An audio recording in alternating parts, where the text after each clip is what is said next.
ሶስተኛው የዓለም ጦርነት ከተቀሰቀሰ ውጊያው ሊሆን የሚችለው በኒውክሌር ነው። አሁን እንደምታውቁት ኃያላኑ ተፋጠዋል። የሮኬት ማት እስራኤል ላይ ሲዘንብ አይረንዶም ሰርታ ሁሉንም አከሸፈችው። ስንት ሺህ ነው ያዘነቡባት። አሁን እንኳን በዚህ ነገር ምን ያህል ነገሮቹ ጫፍ እየነኩ እንደደረሱ ማስታወስ ያስፈልጋል። ድንገት ፈነዳ ማለት አሁን የምታዩት ዓለም በነጋታው አይደለም ማለት ነው።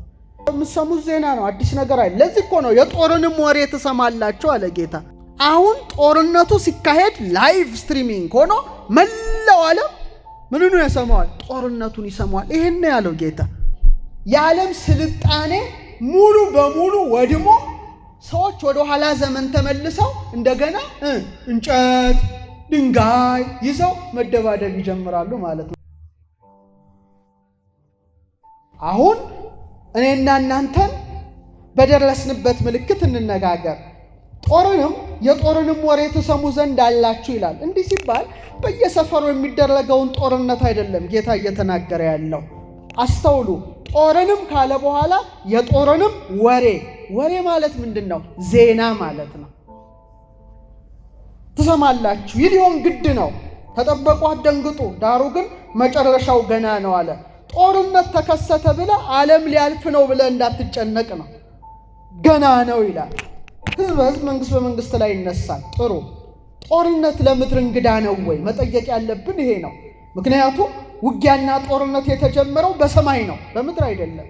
በሰማይም ሰልፍ ሆነ፣ ሚካኤልና መላእክቱ ዘንዶውን ተዋጉ፣ አልቻላቸውም ይላል ራዕይ 12 ቁጥር 7 ላይ። የመጀመሪያው የሰው ልጅ ጦረኛ ቃየል ነው። ቃየል ወንድሙ አቤልም በቅናት ገደለው። በምን? በደንጊያ መጥቶ ጭንቅላቱን ፈንክቶ ገደለው። ስለዚህ የመጀመሪያ ጦረኛ ነው። ሰዎች ከዛ በኋላ ለመፋለም ለመዋጋት ምን ማድረግ ጀመሩ? ቀስት፣ ሾተል፣ ጋሻ ይህን ሁሉ ማዘጋጀት ጀመሩ። ለጦርነት ደግሞ ፈረስን መጋለብ ጀመሩ። አሁን ጦርነቱ ከድንጋይ ወደ ምን አለፈ? ወደ ቀስት፣ ወደ ጦር፣ ወደ ሾተል፣ ወደ ጋሻ አደገ። በዚህ ምናልባት ያን የነበሩ ሰዎች ተደንቀው ሊሆን ይችላል። ከዛ በኋላ ምን መጣ? ሽጉጥ መጣ፣ ቦምብ መጣ፣ ፈንጂ መጣ፣ ከሩቅ የሚመታ መጣ፣ ታንክ መጣ። በዚህ ዓለም ሲደነቅ ደግሞ ቀስ ብሎ ምን መጣ? አውቶሚክ ቦምብ መጣ። አሁን ደግሞ በዘመናችን ምን ተሰራ? ኒውክሌር ቦምብ ተሰራ። ተዋጊ ሄሊኮፕተር፣ ተዋጊ ጀት ሲደንቀን ድሮን መጣ። ነገ ደግሞ ምን እንደሚመጣ እናውቅም። ከፍ አለ ማለት ነው። ከፍ አለ። ዛሬ በዓለም ላይ 15375 የኒውክሌር መሳሪያዎች አሉ። ተወደደም ተጠላም እኛ በዲሽቃ ነው የምንዋጋው። አሁን ይሄ አይደለም። በድምፅ ፍጥነት ከአንዱ አህጉር ወደ አንዱ አህጉር በ8 ደቂቃ ደርሶ ሙሉ ከተማዋን ከመኖር ወደ አለመኖር የሚለውጡ መሳሪያዎች ተሰርተዋል። ሩሲያ 7300 የኒውክሌር መሳሪያ አላት። ሰሜን አሜሪካ 6970 የኒውክሌር መሳሪያዎች አሏት። እና አልበርት አንስታይን የሰሩት E=mc² የሚለውን ፎርሙላ ተጠቅመው የሰሩት ቦምብ ሂሮሺማና ናጋሳኪን ካቦነነ በኋላ ውጤቱ እስካሁን ድረስ አለ። እዛ አካባቢ የሚወለዱት ሁሉ አይናቸው የጠፋ ሴላቸው የደከመ የጎበጡ ሆነው ይወለዳሉ። በጣም ከባድ ነው ኒውክሌር። አልበርት አንስታይን ምን አለ? አደገኛነቱን ተረድቶት ሶስተኛው የዓለም ጦርነት በምን እንደሚነሳ አላውቅም አለ። ከቃሉ ጋር ናቸው። ማቀው አራተኛውን ነው አለ። እንዴ ምን ማለቱ ነው ይሄ ሳይንቲስት? አራተኛው ጦርነት ከተቀሰቀሰ አለ ጦርነቱ ሊሆን የሚችለው በድንጋይ እና በእንጨት ብቻ ነው ማለት። ማሾፉ አይደለም። ሶስተኛው የዓለም ጦርነት ከተቀሰቀሰ ውጊያው ሊሆን የሚችለው በኒውክሌር ነው። ኒውክሌር ተተኮሰ ማለት እንደምታስቡት አይምሰላችሁ። የዓለም ስልጣኔ ሙሉ በሙሉ ወድሞ ሰዎች ወደ ኋላ ዘመን ተመልሰው እንደገና እንጨት ድንጋይ ይዘው መደባደብ ይጀምራሉ ማለት ነው። እኛ በርግጥ እንጨትና ድንጋይ ጀምረነዋል በዩኒቨርሲቲ። አሁን ጌታ እየተናገረ ያለው የመንደር የጎጥ ጦርነት አይደለም፣ ትልቅ ነገር ነው። ከፍ ያለ መሆኑን አስቡ። ምክንያቱም ዜና የጦርንም ወሬ ብሎ ነው የተናገረው። ዓለማችን እስካሁን 2 ታላላቅ ጦርነቶችን አስተናግዳለች። 2 ብቻ ማለት ብዙ ሰው ያለቀበት። አንደኛው ከ1914 እስከ 1918 የመጀመሪያው የዓለም ጦርነት በተቀሰቀሰ ጊዜ በጦርነቱ 22 ሚሊዮን ሰዎች አልቀዋል። ይሄ ከባዱና ዘግናኙ እልቂት ነው። ጦር ማለት ይሄ ነው እንጂ የመንደር ሺው ሰው የሚሞትበት አይደለም። 22 ሚሊዮን ሰዎች አለቁ። አሁን አስደንጋጭ መሳሪያዎች ነበሩ። በዚህ ሲገረም ሁለተኛው የዓለም ጦርነት ከ1939 እስከ 1945 በተቀሰቀሰ ጊዜ ስንት ሰዎች በጦርነቱ አለቁ ታውቃላችሁ? 60 ሚሊዮን ሰዎች ረግፈዋል እንደ ቅጠል። 60 ሚሊዮን ሰዎች። ሶስተኛው ቢቀሰቀስስ ብላችሁ አስቡ። 60 ሚሊዮን ብቻ ይመስላል? አይደለም። ያኔ እንኳን በነበረው መሳሪያ ማለት ነው። አሁን እንደምታውቁት ሀያላኑ ተፋጠዋል በዩክሬን ጉዳይ። ኔቶ የምትሰሙት ዜና ነው፣ አዲስ ነገር አይደል። ለዚህ እኮ ነው የጦርንም ወሬ ትሰማላችሁ አለ ጌታ። እየሰማን አይደል? ድሮ ለምሳሌ ሮምና እስራኤል ቢዋጉ ኢትዮጵያ አሰማ። አሁን ጦርነቱ ሲካሄድ ላይቭ ስትሪሚንግ ሆኖ መላው ዓለም ምንኑ ያሰማዋል? ጦርነቱን ይሰማዋል። ይሄን ነው ያለው ጌታ። የመንደር አይደለም ጉዳዩ። አሁን ኒውክሌር ተተኮሰ ማለት እዛ ይዋጉ ልትሉ አትችሉም። ብልሽታው እዚህ ይመጣል። ጭሱ ብልሽታው ብቻ አይንን የሚያጠፋ ነው። ብልጭ ሲል እንኳን ይህ ብቻ ይምሰላችሁ። ሞቱን ጉዳቱን ተውት፣ ዝርዝር የለው። ጨረሩ ዲኤንኤያችንን ነው ቀጥታ የሚያዛባው የሰውነት ሴላችንን። ከዛ በኋላ ያ መርዝ ያለበት ቦታ የሚወለዱት ሁሉ ሴላቸው የተቀየረ ነው። በጣም ይዘገንናል እኮ። ከባድ መሳሪያ ነው የታጠቁት። አይበላውና እነ ፑቲን እንደው እንትኗን ብቻ መጫን እኮ ነው ቁልፏን። በባህር ውስጥ የተጠመደ አለ፣ በላይ የተጠመደ አለ፣ የብስ ላይ የተጠመደ አለ፣ ልዩ ልዩ ሀገራት በድብቅ የተጠመደ አለ። ድንገት ፈነዳ ማለት አሁን የምታዩት ዓለም በነጋታው አይደለም ማለት ነው። ሌሎች ዓለሞች እኔ ብዙ ሀገራት አይቻለሁ፣ በጥናትም በምርምርም በብዙ መልኩ እየሄድኩኝ ኒውክሌር እንኳን ቢተኮስ ብለው አሳቢ እኮ መንግስት አይጥፋለ ሌላው ዓለም ኒውክሌር ቢተኮስ ብለው ሲልድ የሆነ ማለት መርዛማ ጭስ የማያስገባ ከተማ ገንብተዋል። ብዙዎቹ አውሮፓ ብትሄዱ ቁልፍ ነው። የብዙ 100 ምናምን ዓመታት ቀለብ ከተዋል እዛ ውስጥ። ህዝቡ ጦር ድንገት ከፈነዳ ከተማውን የሚያዳርስ የመጥሪያ አለ፣ ልክ አምቡላንስ እንደሚጮህ ያ ሲጮህ ሁሉም እዛ ውስጥ እንዲገባ ህግ ያስገድዳል። ይዘጋል፣ ጭሱ አይገባም ማለት ነው። እኛ እያስነጠሰን ነው መፈንገላችን። እግዚአብሔር ይጠብቀን። ተስፋዬ ሌላው ዓለም እስከዚህ ተዘጋጅቷል።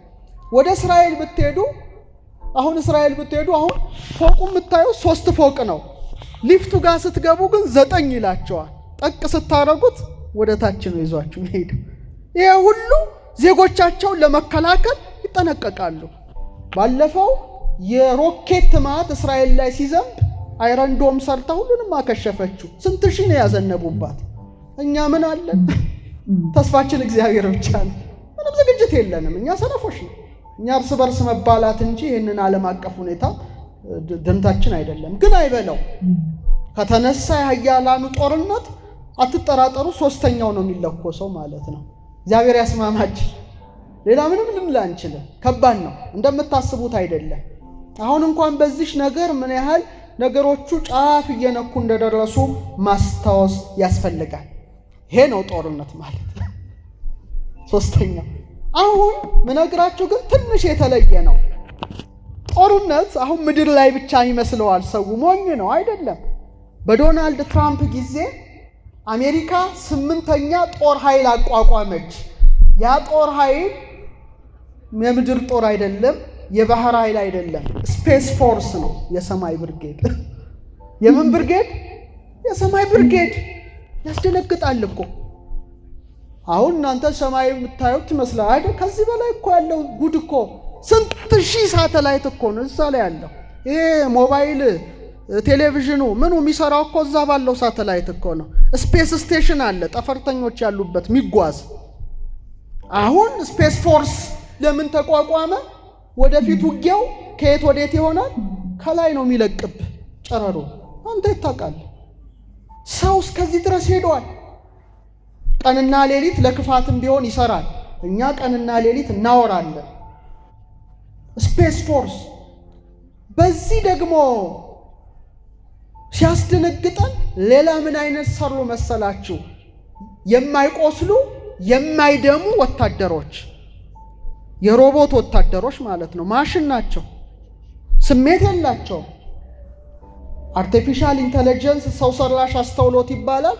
የ60 የ70 ሰው ጭንቅላት መጠን ማሽኑ ላይ ይወጉታል። አስቡት እንግዲህ እንደው እግዚአብሔር ያሳያችሁ። 1 ዓመት 2 ዓመት በኋላ ዓለማችን ሌላ ቅርጽ ነው ያላት፣ ተወደደም ተጠላ። አርቲፊሻል ኢንተለጀንስ የሚባል መጥቷል። ማይቆስሉ ማይደሙ ወታደሮች በድብቅ እየተሰሩ ነው። አንተ ጥይት ይዘህ ትተኩሳለህ፣ እሱ አይቆስልም፣ አንተን ነው የሚያጠፋ። መጽሐፍ ቅዱስ ግን አስቀድሞ የማይቆስሉ የማይደሙ በሲስተም የሚጓዙ ጦረኞች እንደሚነሱ ተናግሯል። መጽሐፍ ቅዱሱን አለማንበብ የኛ ጉዳይ ነው፣ ማንበብም። በትንቢተ ኢዩኤል ምዕራፍ 2 ከቁጥር 7 እስከ 10 ነቢዩ ኢዩኤል መንፈስ ቅዱስ የኛን ዘመን ነው የገለጸለት እላለሁ። የድሮን አይደለም፣ የኛን ዘመን። ምን አለ? ፊታቸው እንደ ፈረስ ነው ይላል፣ እንደ ኃያላን ይሮጣሉ፣ እንደ ሰልፈኞችም ሰዎች እኮ አይደሉም፣ በቅጥሩ ላይ ይወጣሉ። እያንዳንዱ አለ በመንገዱ ላይ ይራመዳል፣ ከእርምጃቸውም አያፈገፍጉም አለ። ምን አይሉ? ሰው ከሆነ ያፈገፍጋል። እነዚህ ግን አለ ጦረኞቹ አያፈገፍጉም። አንዱ ከአንዱ ጋር አይጋፉም አለ። ሰው ይጋፋል ሲዋጋ፣ እነዚህ ግን ሲስተም ናቸው። አየህ፣ በሲስተም ነው የሚጓዙት፣ አይጋፉም። እያንዳንዱ አለ መንገዱን ይጠበጥባል፣ በሰልፍ መካከል ያልፋሉ፣ እነርሱም አይቆስሉም አለ። መጽሐፍ ቅዱስ እኮ ነው። የሮቦት ወታደሮች እኮ ነው። ሰው ይቆስላል፣ እነዚህ ግን አይቆስሉም አለ። ኢዩኤል ነው የተናገረው። በከተማም ያኮበኩባሉ፣ በቅጥሩም ላይ ይሮጣሉ። አጥር ላይ መሮጥ የሚችል የለም ሰው። እነዚህ ግን አለ በቅጥሩም ላይ ይሮጣሉ፣ ወደ ቤቶችም ይወጣሉ፣ እንደ ሌባም በመስኮቶች ይገባሉ። ምድሪቱም ከፊታቸው ትናወጣለች፣ ሰማያት ይንቀጠቀጣሉ፣ ፀሐይና ጨረቃ ይጨልማሉ፣ ከዋክብትም ብርሃናቸውን ይሰውራሉ። ይሄ አልተፈጸመም እስካሁን፣ ግን በቅርብ የሚፈጸም ትንቢት እንደሆነ ይገባናል። ምክንያቱም እየተሰራ ያለው ኤአይ ሰው ሰራሽ አስተውሎት ብለው እየሰሩ ያሉት ነገር አደገኛ ነው። ክርስቲያኖች አደገኛ ነው። ወደፊት ሁሉን የሚያስተናግደው ማሽን ነው ማለት ነው። እና ዓለም ወደዛ እየተንደረደረች ነው።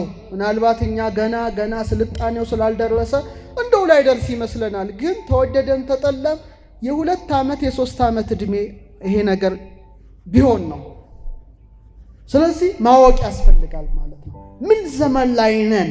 ስለዚህ የጦርንም ወሬ ትሰሙ ዘንድ አላችሁ ይላል ባለቤቱ። ቀጥሎ ከጦርነቱ ቀጥሎ አሁን ጦርነት ከመጣ 3 ነገሮች ተያይዘው ይከተላሉ። በተለይ 2 ረሃብና ቸነፈር። ጦርነት ከመጣው ጦርነት ሲመጣ በለው ይላል። ልክ ጦርነቱ እንዳለቀ ግን ኢኮኖሚ ይወድቃል፣ ቀጥታ ይደቃል። በቃ ረሃብ ነው።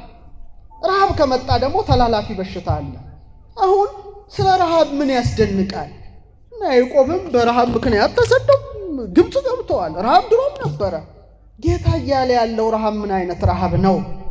ሰው የመንደሩን ረሃብ ሁሉ እዚህ ላይ መጥቶ ይጠቅሳል አይደለም። ረሃብ ሚሊዮኖችን የፈጀ ረሃብ አለ። ቶፕ 10 የሚባሉ 10 አስከፊ ረሃቦች ምድር ላይ ተከስተዋል። 10 ከ20ኛው እስከ 21ኛው ክፍለ ዘመን ነው እስካሁን እስካለንበት። የመጀመሪያው ቻይና ነው። ከ1958 እስከ 1962 ከባድ ረሃብ ተነስቶ ከ10 ሚሊዮን እስከ 20 ሚሊዮን ሰዎችን አርግፏል። ተመልከቱ፣ ይህ ከባዱ ረሃብ ነው። የጌታ ያለው መጨረሻ ላይ ያመጣዋለሁ። ሁለተኛው ረሃብ ሶቪየት ህብረት ነው የተከሰተው። ረሃብ ሲሉ ሆን ብለው ኢትዮጵያን ይጠቅሳሉ። ውሸታሞች። እንደነሱ ረሃብ ያረገፈዋል እንዴ? ሶቪየት ህብረት በ1921 እስከ 22 9 ሚሊዮን ሰዎች በረሃብ ምክንያት ህይወታቸውን አጥተዋል። 2 ሶስተኛ አሁን ጦርነቱ የተቀሰቀሰበት ሶቪየትና ዩክሬን ከ1932 እስከ 1934 ከ7 እስከ 8 ሚሊዮን ሰዎች በረሃብ ረግፈዋል። ይሄ ከባድ ረሃብ ነው። ረሃብ ብለን ብንጠቅስ ይሄንን ነው እንጂ ሺዎችን የሚሰድ አይደለም ረሃብ። አምስተኛ ቻይና ነው። ሄናን 1943 ላይ 5 ሚሊዮን ሰዎች አልቀዋል። ቀጥሎ ሰሜን ምዕራብ ቻይና እንደዚሁ 6 ሚሊዮን ሰዎች አልቀዋል። ቀጥሎ ሰሜን ኮሪያ 1995 ቅርብ እኮ ነው 3.5 ሚሊዮን ሰዎች አልቀዋል። ሰባተኛ ህንድ ነው ቤንጋል 1943 ላይ የተቀሰቀሰው ረሃብ ከባድ ነበር ለህንድ 3 ሚሊዮን ሰዎቿን ይዞባት ሄዷል። 8፣ 9፣ 10ን እንጥቀስ ወደ ጌታ እንመጣለን። 8ኛ ቻይና ሁናን 1929 2 ሚሊዮን ሰዎች። 9ኛ ሶቪየት ዩክሬንና ቤላሩስን ይጨምራል። አሁን ያለችው ድሮ በሶቪየት ውስጥ ነው። በ1946 2 ሚሊዮን። መጨረሻ ካምቦዲያ ነው። በ1979 ከ1.5 እስከ 2 ሚሊዮን ሰዎች አልቀዋል ይባላል። አሁን ወደ ጌታ እንምጣ። ዓለም አቀፍ ረሃብ ግን አልተከሰተም። ቻይና ሊከሰት ይችላል። ከዛ እኛ አፍሪካ ደህና ይሆናል። እዚህ ይከሰታል፣ እዛ አይከሰትም። ጌታችን ግን የሚናገረው ያስተማረው ትምህርት ዓለም አቀፍ ረሃብ ነው፣ የመንደሮች አይደለም። ዓለም አቀፍ ረሃብ ገና አልተከሰተም። ይህም ገና አልተከሰተም። 1/3 ሲሶን የሚያነሳ ረሃብ ግን መከሰቱ አይቀርም። ይኸው በራእይ 8 ከ7 እስከ 12፣ ራእይ 9 15፣ ራእይ 16 ከ2 እስከ 11 አንቡ ቤታችሁ። 7 ስራ የሚሰሩ መላእክት አሉ። ስራቸው 2 ነገርን ማሳጣት ነው። አንደኛ የአትክልትን የአዝሬትን የእጽዋትን ምርት ሲሶ መቀነስ ነው። ሁለተኛ የባህር ፍጥረታትን 1/3 መቀነስ ነው። ከቃሉ ጋር ናቸው። አሁን ለምሳሌ ምንድነው የምንበላው? እኛ ስጋ እንበላለን፣ አትክልት እንበላለን። ከዚህ ውጭ ምግብ የለንም። አሁን የከብቶችን ምግብ 1/3 ሲቀንሱ ከብቶች ያልቃሉ ማለት ነው። እሺ አሳ አጥምደን እንብላ እንዳለን የአሳ ምርት 1/3 ይቀንሳል። ይሄን የሚሰሩ መላእክት አሉ። ፊተኛው መልአክ ነፋ ይላል ዮሐንስ በራእዩ። ደምም የተቀላቀለበት በረዶና እሳት ሆነ፣ ወደ ምድርም ተጣለ። የምድርም ሲሶ ተቃጠለ፣ የዛፎችም ሲሶ ተቃጠለ፣ የለመለመ ሳር ሁሉ ተቃጠለ። አያችሁ፣ የከብቶች መኖ ማለት ነው። 1/3 ይሄን ነው ማወቅ የሚያስፈልገው። 1/3 የምግብ ፍጆታችን። በዚህ ሲገርመን ሁለተኛው መልአክ ነፋ፣ በእሳት የሚቃጠል ታላቅ ተራራን የሚመስል ነገር በባህር ተጣለ። ባህርም አለ ሲሶ ደም ሆነ ይላል። አያችሁ፣ መራብ ማለት ይሄ ነው። ውሃ መጠማትም ነው። አያችሁ፣ የውሃ ጥም ማለት ውሃው ይመረዛል፣ ይበከላል እንደማለት ነው። በባህርም ከሚኖሩት ሕይወት ካላቸው ፍጥረቶች ሲሶ ሞተ ይላል። ስለዚህ የአሳ ዝርያዎች 1/3 ይቀንሳሉ። ይሄ ነው ዓለም አቀፍ ረሃብ ማለት፣ ዓለም አቀፍ ረሃብ። ስለዚህ ጌታ የተናገረውን ዮሐንስ ያየዋል፣ ጌታ ያስተማረውን ዮሐንስ ይመለከተዋል። ይሄ ሁሉ አሁን የተፈጸመ ብዬ አላምንም፣ ግን ገና 1/3 ሲሶ የሚቀንስበት ጊዜ አለ። ከጦርነት በኋላ ነው ግን ይሄ ሁሉ። ስለዚህ ገና ነው ያለ ባለቤቱ አስተምሯል።